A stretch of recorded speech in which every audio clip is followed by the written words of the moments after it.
আজি লৈ আহিছোঁ এটা পৰঠা ৰেচিপি, ছাতুৰ পৰঠা। ইয়াতে মই ধনিয়া, পিঁয়াজ, নেমু, জলকীয়া লৈ লৈছোঁ। এইখিনি গোটেইখিনি কাটি ইয়াতে ছাতু লৈ লৈছোঁ এয়া। আৰু গোটেইখিনি ধুনীয়াকৈ মিক্স কৰিম আমি ইয়াতে। গোটেইখিনি মই ছাতুৰ বাতিটোতে পিঁয়াজখিনি, ধনিয়া, জলকীয়া চবখিনি ইয়াতে উঠাই ল'ম।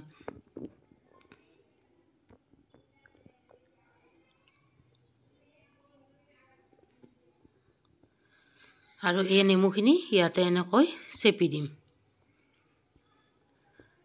ধুনীয়াকৈ চেপি দিছোঁ যাতে ৰসখিনি গোটেই ওলাই যায়। তাৰপিছত মই এনেকৈ সানি ল'ম। তাৰপিছত মই 1 চামুচ মিঠাতেল দি দিছোঁ। তাৰপিছত আকৌ মই ধুনীয়াকৈ এইখিনি সানি ল'ম। এইখিনি নেমু দি দিছোঁ, কিয়নো গোটেই খানা হোৱা নাই ভালদৰে, সেইকাৰণে আকৌ নেমু অলপমান দি দিছোঁ। আপোনালোকে তেতেলীও দিব পাৰে, তেতিয়াহ'লে অলপমান সোৱাদটো ধুনীয়া আহে। তাৰপিছত এয়া মই আটা আৰু ময়দা দুইটা সমান পৰিমাণে দি আটাখিনি মাৰি লৈ লৈছোঁ। মোৰ আটাখিনি মাখা হৈয়ে গৈছে।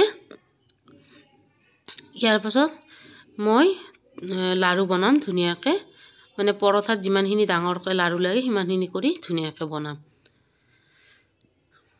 তাৰপিছত এইখিনি এনেকৈ অলপমান চেপেটা কৰি ল'ম। তাৰপিছত এনেকৈ চেপেটা কৰি লৈ এনেকৈ অলপমান গাঁঠা কৰি দি ইয়াতে এই ছাতুখিনি ইয়াতে দি দিম। মই 2 চামুচ ছাতু দি দিছোঁ। তাৰপিছত এনেকৈ অলপমান হেঁচি দি এইখিনি এনেকৈ টিপি দিম যাতে ধুনীয়াকৈ মুখখন বন্ধ হৈ যায়। তাৰপিছত এনেকৈ হাতেদি অলপমান হেঁচি হেঁচি দিম। বেলনাখনৰ অকণমান ময়দা দি লৈছোঁ আৰু ইয়াতে মই ধুনীয়াকৈ বেলি ল'ম। এইখন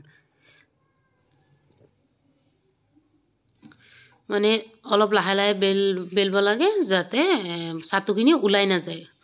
ওলাই গ'লে আৰু বেয়া হৈ যাব। টাৱাখন গৰম হৈছে, ইয়াতে মই পৰঠাখন দি দিছোঁ। তাৰপিছত এইখন মই উল্টাই দিলোঁ। ইয়াৰ ওপৰত মই এনেকৈ ব্ৰাছৰ সহায়ত অলপমান তেল দি দিছোঁ। দুবিটিয়ে তেল দি দিম মই।